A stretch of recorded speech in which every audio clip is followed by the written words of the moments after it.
Here's your smart fact of the day. So many of us confuse these four terms: teacher, trainer, coach, and mentor. But there's a difference in all of their meanings. And having done a lot of these four activities, not just done them, but also being involved in designing, all of these activities, I just thought I might talk a little bit about this and see if this is useful for you. In this episode of Smarter With Sid, we are going to actually look at teaching, training, coaching, and mentoring, and when to do what. Let's go. So here's the background. If you're a working professional, whether you're in a corporate gig or whether you're in the gig economy, being an independent consultant, or whether you're in a startup or whether you're in an established place, whatever it may be, you will need to do these four activities. Even though you might not be in the education field or in the training field or the coaching field or the mentoring field, it's quite likely that you have been asked or requested by your peers, bosses, clients, colleagues to do something around these four activities.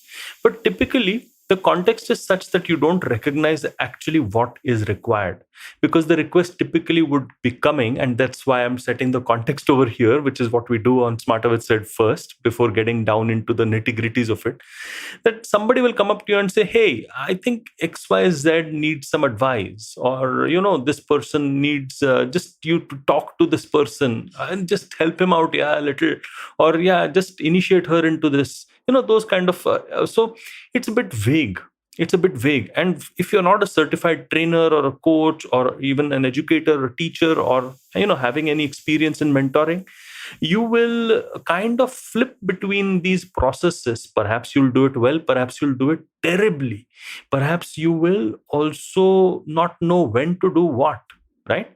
So it is for all of these sort of sticky situations that I thought that I'll build the context about.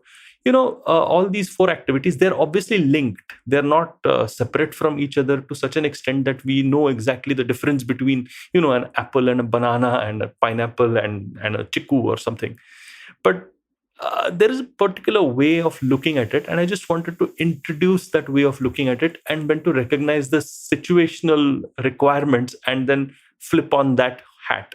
So you might be wearing a hat that's for coaching, a hat for mentoring, a hat for training, or a hat for, just teaching. So let's get into the weeds. Let's understand what these terms are. So if I'm teaching something to somebody, maybe a student, maybe a learner, what I'm trying to do is, I know that I have got enough experience, expertise, and maybe a perspective or an approach towards the subject that I would love to share with, the student or learner. So the teaching is all about making the student excited, enthusiastic, curious about the subject that is at hand. And that is the role of a teacher in my opinion. So that's very different from a trainer. When a trainer is already talking to somebody who knows the subject, a little acquainted with the subject, and wants to get deeper and learn better processes and skills, that what he knows at the moment, what she is looking for is, a better way of doing things. So that's where the trainer comes in processes and skills. Now, if you look at a coach is different, because a coach you are approaching when you already are trained, when you are already in the subject, but now you're trying to improve the way in which you think about the subject. So a coach is actually looking at helping you use your mind to think better about that subject. Now, that subject can be digital marketing, or it can be, some kind of general management, or it can be just life, right? So coaching has different forms, but if I'm looking at it from a work-related perspective, it's a subject, and the coach is helping you explore your own mind to think better and reach better goals for yourself on that particular area of interest. And then what is a mentor? Well, a mentor is different. Now, mentor is somebody who has years and years of experience, or maybe even a very specific kind of expertise, which might be achieved when you're very young. So experience, expertise, know-how, and an ability to give advice in such a way that can unlock a lot of potential for the person who's the mentee. So a mentor typically is helping you just say, hey, don't keep going straight ahead, just turn a little left here, because that will suddenly do magic for whatever you're doing. So a mentor is giving advice, a coach is helping you explore your own mind, a trainer is actually giving you skills and processes, and a teacher is actually getting you enthusiastic and wants you to explore that subject more. So that seems to be the way in which I'm at least I'm defining it. But this is a useful definition, because whenever you are coming back to that request, right, which a boss or client or peer has say, hey, just help him out a little, or just help her, think through this, or whatever it may be. The first thing you have to assess is what is actually required in the situation. Is it teaching? Is it coaching? Is it training? Or is it mentoring? Or is it a mixture of the four? And that is the tricky part, because I think a lot of us rush in with what is comfortable to us. So if we are used to being a teacher, you will start waxing eloquent about the subject itself and how beautiful it is, and stuff like that. If you're a trainer, you will say, oh, just use this SAS and XYZ, do after ABC and the rest of it. Or if you're a mentor, you'll just start giving sage advice.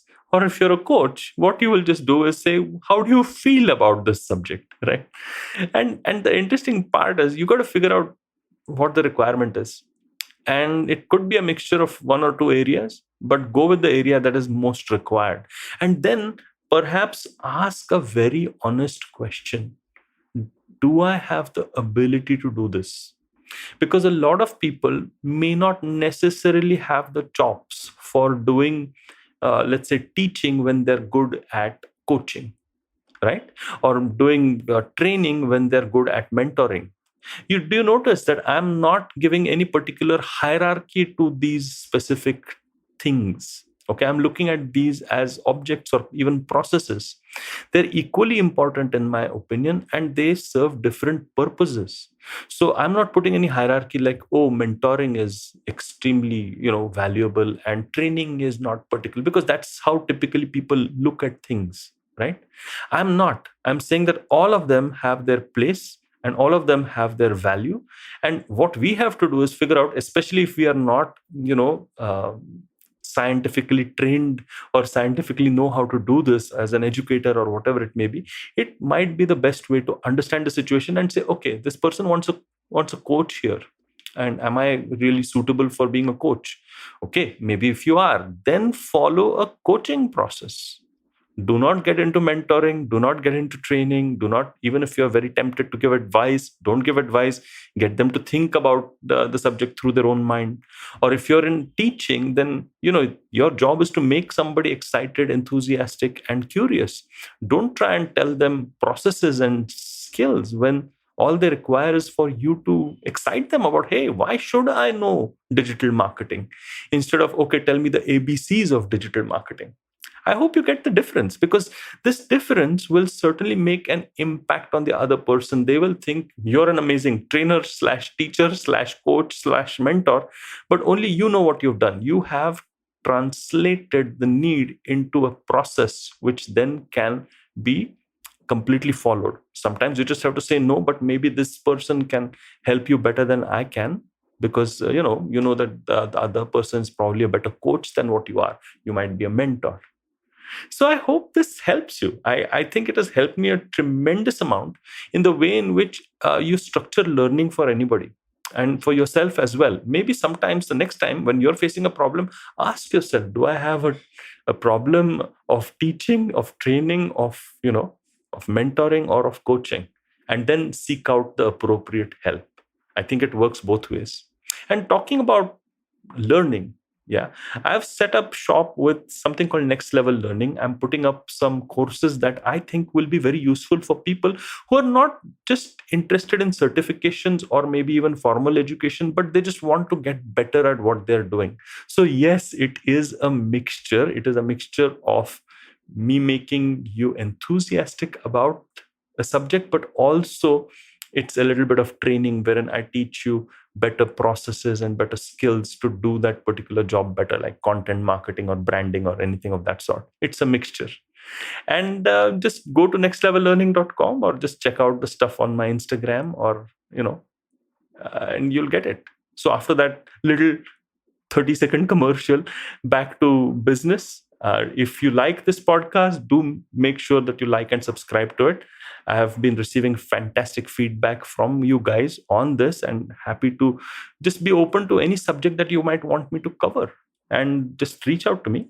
And on that happy note, I would love to say, do go out and check all the other IVM podcasts. And hey, I'm the Traveling Professor. I'm there on LinkedIn and on Instagram. On that happy note then. Bye.